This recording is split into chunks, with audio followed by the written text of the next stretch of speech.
YouTube. What's good, guys? It's your boy T, and I'm back again with another video, guys. And this morning, guys, this video is going to be on 5 must-have league winners, my guys. So I have 5 guys that I'm trying to get in every single draft that I'm drafting right now. Now, listen, things could change. It's very early, but these are 5 guys that I think that are going to be pillars to your fantasy football team and redraft, and also in Dynasty if you're doing a startup, or if you have these guys already, I think you should feel great about these guys. So, guys, so it's early in the morning. Let me take me a drink of my coffee. Okay, so no, without further ado, let's begin. Guys, make sure you hit the like button and subscribe to this channel. This is cutting edge content. I said what I said. This is cutting edge content. Also, guys, I will be dropping my draft guide this year. So be hitting me up on my Gmail at fantasygoodsports@gmail.com, and make sure that you pre-order that. You will be able to get that for a discount, especially if you are a member. But I will be letting you know more as more videos I do about that. So let's begin. The first guy that I want to talk about is a wide receiver, and it's Michael Pittman.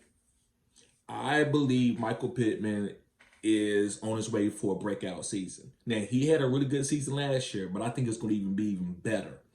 I like Shane Steichen as an offensive coordinator. I like to target offensive coordinators with elite players. That's how you maximize fantasy players. I believe that Michael Pittman played really well with Anthony Richardson, and he played outstanding with Gardner Minshew.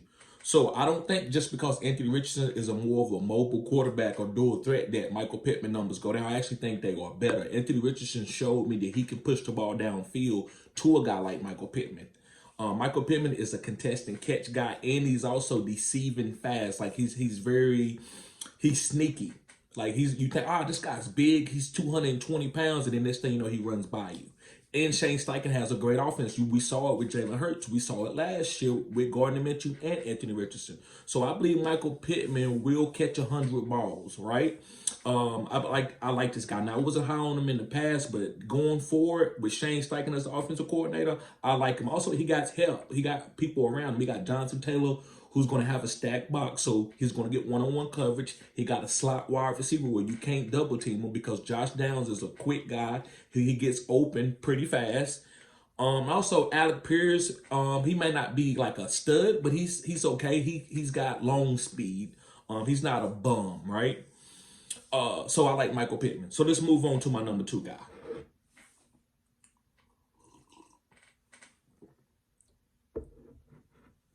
My number 2 guy is going to be a tight end, and it's Trey McBride. Guys, I wouldn't be surprised if this is the number 1 tight end. He's going to get hyper-targeted. Now, a lot of people say, but what about Marvin Harrison Jr.? I don't care if Jerry Rice comes out of retirement. I don't care if Calvin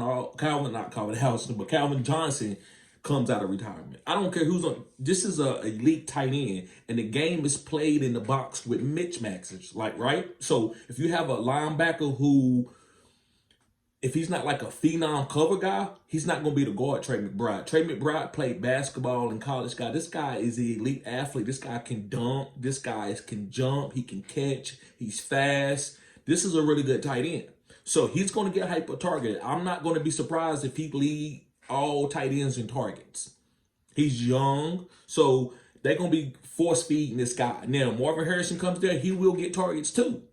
If Neighbors comes there, he's going to get targets too. It doesn't matter who's there. Trey McBride is still going to command an elite target share as a tight end. So guys, don't get nervous about Trey McBride because of you think Marvin Harrison is going to come there and take away his target share. It doesn't matter. He's a tight end, so he don't need to have 13 targets a game. He just need about 7 or 8, 7 or 8 right there, make him a top 5 tight end. So guys, I am targeting Trey McBride in every single draft. Let people take Travis Kelce. Let people take Mark Andrews. Let them take George Kittle, and you get Trey McBride. All right, so let's move on to my number 3 guy. And this is a guy that I would call my man crush, Pauls. This is one of my favorite players. This is my wide receiver of the year. I've been hitting on my wide receivers really well the last 3 years. Like Amon-Ra St. Brown, Tyreek Hill, a couple guys. I don't got them all on me right now, but there's a couple of wide receivers that I've been hitting on, and this next guy is going to be Puka Nacua. Now listen, Puka Nacua upside is crazy. And the main reason why I like him is because of Matthew Stafford. Guys, don't you know Matthew Stafford got 2 or maybe about 3 guys that has led the league in targets. So he's a hyper target machine. It takes a special type of quarterback to be able to hyper target guy, to be an elite fantasy guy. You just can't be the distributor of the ball and think you're going to have an elite wide receiver. That's why Brandon Ayuk wasn't in like a top 5 guy, or even Debo as a pure wide receiver, a top 5 guy, because they spread the ball around. George Kittle, CMC. But when you got Matthew Stafford, if you are getting open, he's going to hyper target you. That's why Puka Nacua broke records last year as a rookie wide receiver, because Matthew Stafford was giving him 14, 15, 16 targets a game with Cooper Kupp out. And even when Cooper Kupp was there, he still was getting 10 to 12 targets a game. I love Matthew Stafford for fantasy purposes. And I love Matthew Stafford also this year. Matthew Stafford will hyper target you. And I think Matthew Stafford is only getting better. It's kind of like Tom Brady. The older a quarterback get, guys, the better he is. If his arm can move down slowly, this guy they can win Super Bowls. That's why you got John Elway winning 2 Super Bowls at the end of his career with a little bit of help from Terrell Davis. That's why you got Tom Brady winning a lot of Super Bowls as he got older, because he was so smart, mentally smart in his head. And he knew how to attack the defense. And the same thing with Matthew Stafford. He's going to move Puka Nacua around and get him in one-on-one opportunities and force feed this guy. And this guy's going to be one of the league leaders in targets. So I love Puka Nacua, and he's a very sneaky athlete. He's not a 4-3, 4-2 guy, but this guy's very explosive. So his first 5 to 10 yards, I think he's one of the fastest, quickest guys in the league. And it's very deceiving with that. You wouldn't think that. But when I watched him in the All-Star Celebrity Game, I was like, wow, this is why this guy is great. Now, listen, I knew he could play, but it's certain things that I watch in football. And when I saw this guy on the basketball court, it ain't about his skill, it ain't about no jumper. It's other things, and I'm not going to talk about this. Kind of my little niche that I like. I'm like, oh my God, this guy's special. This guy's special. Puka Nacua, guys, is going to have a breakout season. Even though he had a tremendous season last year, he's going to break out. I mean, this guy is going to be, it's going to be done. So make sure you pick up Puka Nacua. All right, let's move on, guys. I got 2 more other guys, where I got 5 guys for you. Must-have league winners. Thank y'all for tuning in this morning, too. Make sure you hit the like button and subscribe to this channel. And again, make sure you hit me up about that pre-order for that draft guide. Going to be gas. It's going to be gas. People are going to win leagues with this draft guide. I guarantee you that. Now, everybody's not going to win. Like, it's almost impossible, but I guarantee you're going to play better than you played in fantasy your whole life. I guarantee you that. I go watch my comment section. Go look at my comment section. But anyway, let's move on. My number 4 guy is going to be Nico Collins. CJ Stroud unlocked Nico Collins. Nico Collins, to me, was a jump ball guy, maybe a red zone guy, kind of like a Cortland Sutton, but he outdone it with C.J. Stroud being able to move around in that pocket and being an elite accuracy guy that C.J. Stroud is. Nico is eating from that. Nico is he's very deceiving fast. Like, he's not, because he's, I like speed receivers, but sometimes guys that run 4.5s or high 4.4s are faster and quicker than what you think. Because we see a lot of guys in the combine right now running 4.2s and 4.3s. But I guarantee you they're not going to be better than guys like Puka Nacua and Nico Collins. And some of those guys are going to be on that level, but not all of them. Just because you're fast don't mean you're going to be a great NFL wide receiver. It takes a little bit more than that. But I think Nico Collins, guys, going to lead the NFL in red zone targets and green zone targets as a wide receiver. He did it this year. I think he was number 2 to DK Metcalf, if I'm not mistaken. Vet me on that, guys. Hit me up in the comment section and let me know who led the NFL in red zone targets. I believe Nico Collins was number 2. So that's a special type of wide receiver.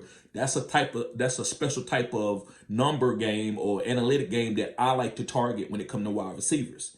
Now, listen, wide receivers can get the yards, but can you get touchdowns when it matters? So I believe Nico Collins, guys, are going to be hyper targeted in the red zone. Moving on to my number 5 guy. This is a running back. And hopefully he doesn't get picked up by the team that he's on. Hopefully he gets released or they don't resign him and he goes to another team. But the guy is Saquon Barkley. Now listen, Saquon Barkley, guys, can catch passes. So he, no matter what his age is, he's gonna always be able to get outside the pocket and catch a pass and make a guy miss. Even when he's 30 years old, that's going to transfer over to older age running backs. Now, between the tackles, is he as good as he was as his first 2 years? Maybe not, but he's still elite. He's played against a lot of stacked boxes. Imagine when he has a really good quarterback, somebody who can spread the ball out and throw the ball downfield, what kind of run lanes he can get. So now the Giants might resign him, and I still like him even if the Giants resign him. But if he goes to the Chargers with Justin Herbert as his quarterback, or if he goes to the Cowboys with Dak Prescott as his quarterback, people will be in trouble, guys. So be aware of Saquon Barkley. I'm taking him in the second round almost in every single one of my drafts, especially if I can stack him with a running back. Now, listen, I'm a 0 RB guy, but I'm not going to fade Saquon Barkley when I can stack him with an elite running back or a wide receiver or whatever, right? I think Saquon Barkley is a great running back to get in the second round that has still some miles or some he's not been used up per se, right? He's not one of these running backs who's had 1,000 carries. I think Saquon might be rated at 700 carries for his career. If I'm wrong, guys, make sure you go check that out. But I don't believe he's been used up like a Derrick Henry. He's a little bit younger than Derrick Henry too. So guys, thank y'all for tuning in to Fantasy Good Sports. Make sure you hit the like button and subscribe to this channel. This is cutting edge content. I said what I said. This is cutting edge content. I know a lot of you might like the pictures and stuff, but that's not how I do it. I'm more of a vlogging fantasy football channel. Now listen, I do videos where I do bring in some pictures sometimes, but not always, right? So make sure you check out my channel, check out my catalog from the past. That way you can see if I hit or miss. I'm not perfect, but I am about 70% on players that I tell you that's going to break out for the year, right? I'm maybe not on every single thing with my stars and sits, but at least my breakouts and guys that I tell you to target before the draft, I'm very, very good at that. So, guys, make sure you be looking for my draft guide. Hit me up on my Gmail and let me know if you want that. And like I said, you ain't got to pay for it now, but I just want to see who is going to be, how many numbers, how many volumes I'm going to have to create. So, guys, y'all be safe. Peace.